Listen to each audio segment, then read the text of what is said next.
And we are at the end of the month of September, so you know what that means. It's time for the top 5 fragrances of the month. This is the video where I share with you all the 5 fragrances that brought me the most joy, I found myself reaching for, playing in, all of the above. And yes, they are ranked, so let's get into it.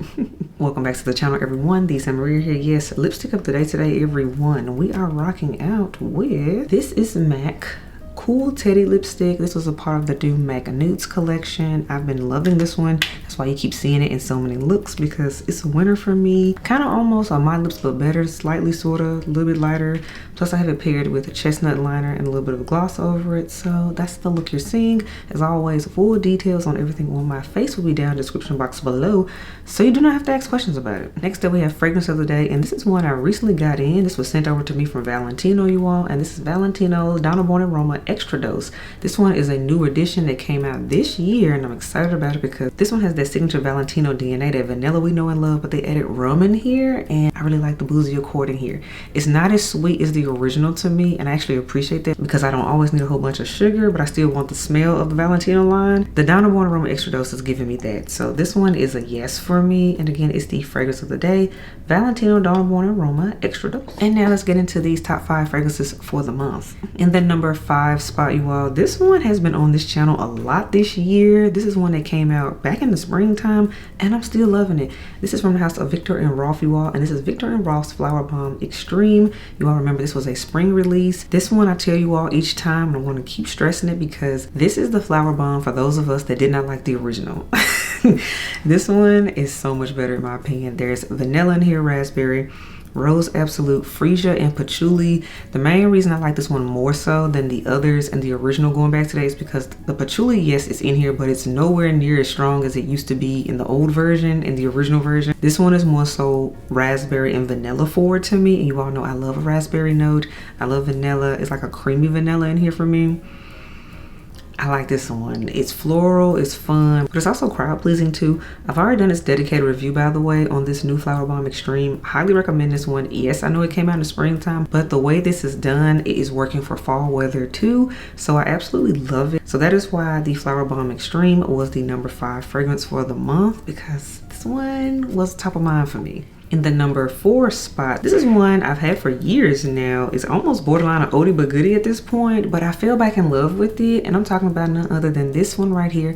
This is from the house of Initio Parfums, and this is Atomic Rose. The Atomic Rose is one that's definitely had a run here in the fragrance community. If you've been in the fragrance community for the last 5 years, you know about this scent. You probably own it, or at least you've picked up a sample or decant of it. But this is one, when it comes to Initio and all, just in general, I fell back in love with Initio this month because Initio for me is more of a fall / cold weather house. But for some reason, I still wanted a floral in the mix of the darkness, shall we say. And Atomic Rose gave me that, y'all. So with Atomic Rose, we have notes of bergamot, Turkish rose, and Bulgarian rose in here too, but there's also jasmine, vanilla, and that Hedion that Initio fragrances are known for.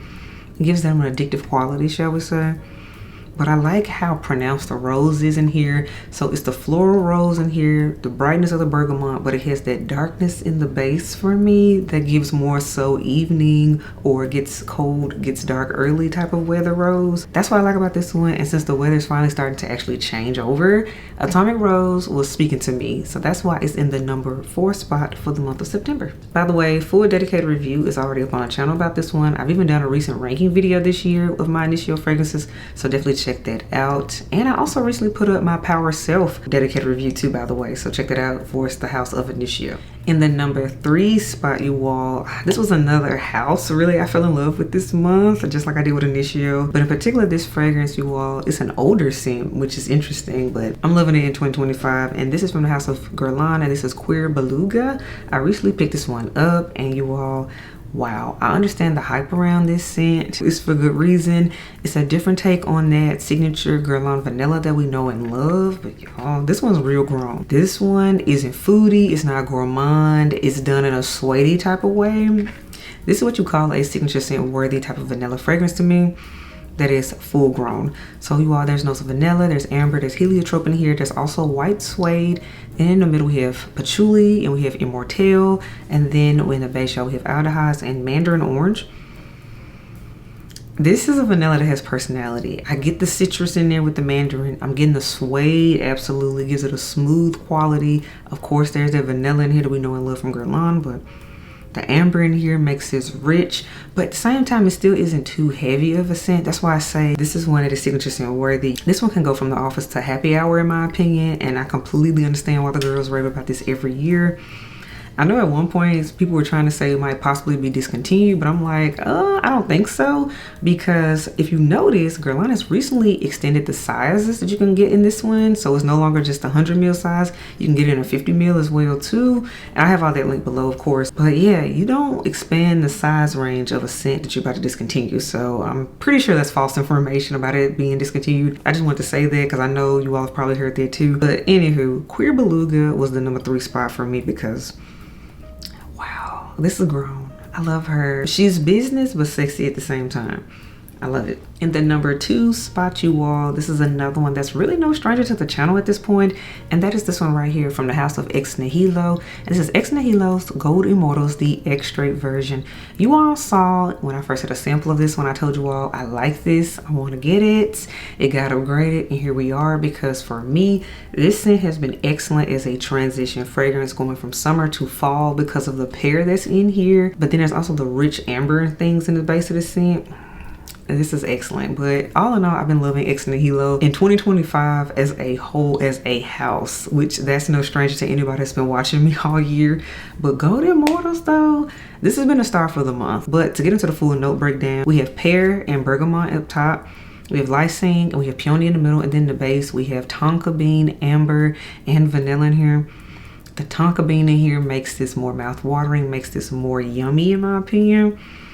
This is good, but at the same time, it's like a spicy pear to me without it smelling like a pie or anything. I don't know how they did it, but the way this performs and how this wafts in the wind for me, it's been a win. It also hugs fabric too. So Gold Immortals is one that I'm glad I upgraded to the big bottle of, to be exact, because you all know I gotta really love something to do 100 ml of it, because otherwise I'm a 50 ml girl.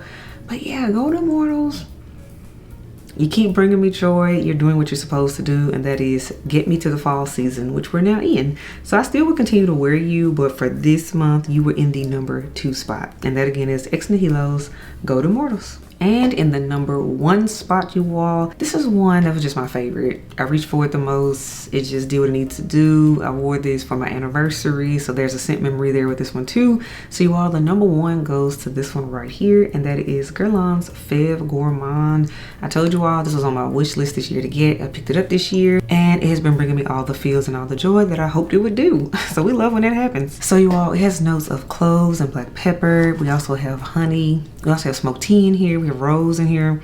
We also have patchouli, chocolate, and rum. So for me, the stars of the show are definitely the chocolate and that rum, that smoked note in here, just like a tea in here for me. This is so yummy. This is how you do a gourmand without it smelling juvenile and overly foodie, because yes, there's chocolate in here, but this still smells like perfume. I have to emphasize that, because I know right now the trend is hyper gourmands in my opinion, where everything smells like a actual food item. There is a time and place for that, don't get me wrong, so I don't necessarily hate that, but I just wasn't in that mood yet because it's not cold enough for that for me. It has to be like November, December for me to start wearing those type of scents. So that's a personal preference and also based on climate and things. But y'all, but for me, Feve, I'm so glad I decided to reach for this outside of the normal winter time I wear this scent, because I fell in love with it then, but it has been giving me everything I need in the fall season. I'm like, I love this.